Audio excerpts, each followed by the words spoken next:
Olá pessoal, tudo bom?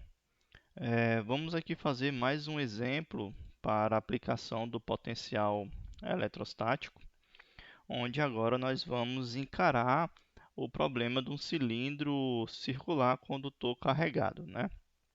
Nos outros exemplos, nós tratamos de um anel uniformemente carregado, onde nós aplicamos o conceito de densidade linear de cargas para a gente calcular o potencial em um ponto justamente que passa pelo eixo desse anel. No segundo exemplo, nós calculamos já para um disco uniformemente carregado. Mais uma vez, a gente usou a simetria do problema, onde nós calculamos a contribuição desse disco para o potencial em um ponto que está justamente no eixo que passa pelo centro deste disco circular. Agora vamos para o caso de um cilindro circular condutor carregado, né? Onde nós temos também uma distribuição uniforme de carga. Então, o primeiro passo, a gente vai considerar um fio infinito uniformemente carregado com uma dada densidade linear de carga como sendo lambda, né? Ou seja, neste caso, vamos considerar a priori esse cilindro, onde suas dimensões não a priori são consideradas, e vamos distribuir essa carga por unidade de comprimento. Como nós estamos tratando do problema de um fio infinito, consequentemente, a gente não pode adotar o potencial no infinito como sendo nulo, uma vez que, como nós temos esse comprimento infinito, essa distribuição de cargas vai fazer com que toda a região do espaço vai estar sob influência de um dado potencial, né? Então, primeiro caso, vamos explorar aqui o problema. Então, vamos pegar a parte, uma porção desse cilindro, onde nós temos justamente esse cilindro de raio A, tá certo?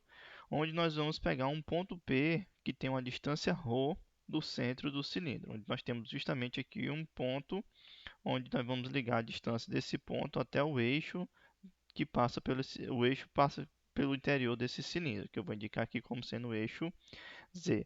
E essa porção do cilindro eu vou chamar de comprimento L, tá certo? Consequentemente, quando nós aplicarmos aqui a diferença de potencial entre dois pontos quaisquer no espaço, ou seja, pegando dois pontos quaisquer nesse plano, que vai acontecer?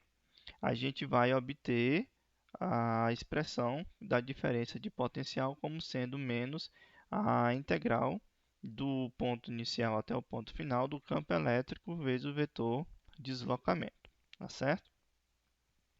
Então, o que nós temos aqui? Para nós calcularmos através da lei de Gauss, a gente pôde calcular qual é a natureza do campo elétrico produzido por um cilindro uniformemente carregado infinito, né? Nas aulas de lei de Gauss, vocês podem recordar que o campo elétrico devido a um fio infinito é dado justamente pelo lambda, que é a densidade linear de carga, dividido por 2πε0 vezes ρ, que é a distância justamente do ponto de interesse até o centro desse fio, tá certo?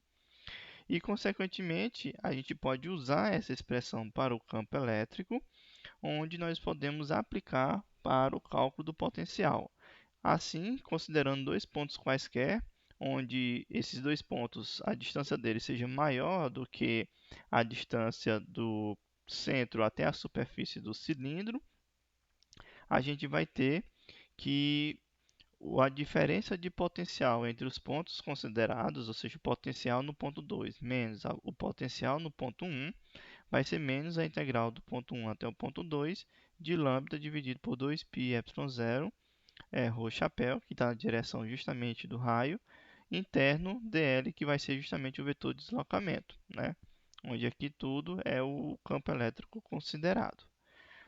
Para facilitarmos a nossa vida, a gente vai considerar em termos de coordenadas aqui a mudança de coordenada do meu comprimento dl em termos justamente do meu vetor que está na mesma direção do raio, né, da distância. Então dl aqui nada mais do que vai ser dρ na direção do vetor ρ chapéu. Fazendo essa mudança, implementando aqui no nosso cálculo, nós temos que a diferença de potencial entre esses dois pontos vai ser menos lambda dividido por 2π ε0, onde os termos constantes eu retiro da minha integral e fica a integral do ponto 1 até o ponto 2 de 1 sobre ρ, que multiplica aqui o termo ρ chapéu interno de ρ vezes interno ρ chapéu, né? Aqui eu posso fazer o produto interno entre esses dois termos. Aqui nós podemos considerar como uma constante, sai desse produto interno. E o produto interno de ρ chapéu com ρ chapéu vai ser igual a 1. Consequentemente, essa minha integral fica com essa cara como sendo menos lambda dividido por 2π ε0, a integral de 1 sobre ρ de ρ. Chegando nessa integral, fica fácil a resolução, né? A integral de 1 sobre x vai ser ln de x. Então, aproveitando esse conhecimento, a gente tem que a diferença de potencial entre esses dois pontos vai ser menos lambda dividido por 2π ε0 vezes o ln de ρ, que vai do ponto 1 até o ponto 2. Consequentemente, aplicando os limites de integração, eu vou ter que a diferença de potencial entre esses dois pontos vai ser o meu lambda, que é a minha distribuição de carga por unidade de comprimento, minha densidade linear de carga, dividido por 2π ε0, que multiplica o ln de ρ2 menos o ln de ρ1, tá certo? Então, com isso, eu tenho que a diferença de potencial entre dois pontos quaisquer no meu espaço vai ser justamente aqui a diferença do ponto 2 até o ponto 1, menos lambda dividido por 2π ε0 vezes 1 vezes o ln de ρ2 sobre ρ1, onde aqui a gente pode aplicar a propriedade dos logaritmos, onde a diferença dos logaritmos é o logaritmo da fração desses dois termos, né? Aí a gente deve observar o seguinte: quando essa diferença de potencial vai para o infinito, isso aqui ocorre quando nós temos um ponto que vai para o infinito, quando a gente pega esse segundo ponto e leva ele para o infinito. Consequentemente, se eu pegar esse ponto e levar lá para o infinito, a gente vê que a diferença de potencial vai ser infinita. Então, por isso que no começo da nossa questão, a gente não considerou, por convenção, que o potencial no infinito seria nulo. Então, a gente não pode estabelecer essa, essa referência do nosso potencial no infinito como sendo nulo, por justamente ter essa questão da diferença do potencial ser intrinsecamente relacionada ao logaritmo desse valor, desse ponto, né? Então, isso aqui vai haver uma certa divergência. Então, a gente vai fazer a notação, considerar que o potencial na superfície desse fio condutor vai ser igual a zero, tá certo? Então, vamos fazer aqui uma consideração, onde nós vamos considerar que o potencial para um ponto que está na superfície desse fio condutor, a gente considera ele como sendo nulo, ou seja, quando ρ for igual a A.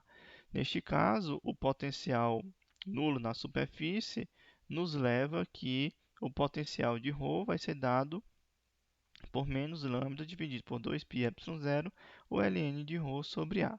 Então, nós temos aqui uma caracterização do potencial logaritmo para um fio condutor, né, cilíndrico.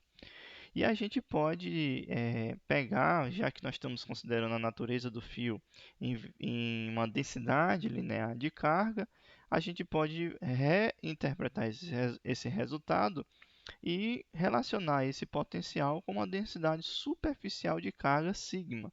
Ou seja, nesse caso, nós estamos aumentando o grau de liberdade. Em vez de considerarmos apenas o comprimento, agora vamos também considerar a superfície desse fio condutor.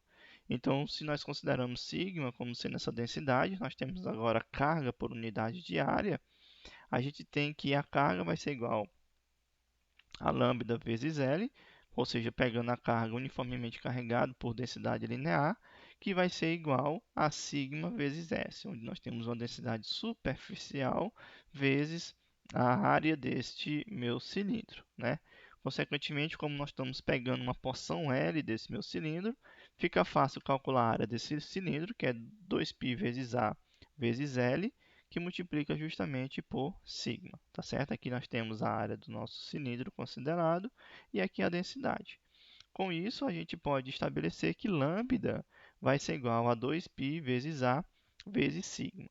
Com isso, a gente pega e substitui na nossa expressão e nos leva que o potencial para um ponto que está a uma distância ρ do centro do cilindro vai ser igual a menos 2π vezes A vezes sigma dividido por 2πε0 vezes o ln de ρ dividido por A. E isso nos leva que o potencial devido a esse cilindro vai ser dado por menos sigma vezes A dividido por ε0 vezes o ln de ρ dividido por A, tá certo? Então aqui a gente chega a esse resultado do potencial devido a um cilindro uniformemente carregado, onde nós fizemos uma análise para uma distribuição linear de carga e também consideramos depois, em vez de ter uma distribuição linear, a gente considerar uma distribuição superficial. E a gente chega aí à natureza desses dois potenciais, dependendo da forma que nós aplicamos a distribuição de cargas no problema. Tá bom, pessoal? Pois então, com esse exemplo, a gente fica por aqui e até a próxima.